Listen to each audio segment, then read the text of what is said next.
kaç zamandır merdaneli açamadım. Çünkü vaktim olmadı, çok yoğundum. İçimde o bir ayrı dert zaten.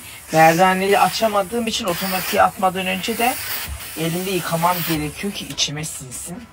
Herkes soruyor ki evlenince çamaşır işini ne yapacaksın? Onu da anlaştık arkadaşlar. Ütüyü Gamze'ye verdim.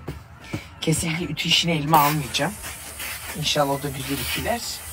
Çamaşır işinde de beyazlar bende. Çünkü elimde yıkamam gerekiyor. Ben elimde yıkadıktan sonra o merdaneli atacak. Beraber aktivite yapacağız. Onları da hallettik. Siz dert etmeyin.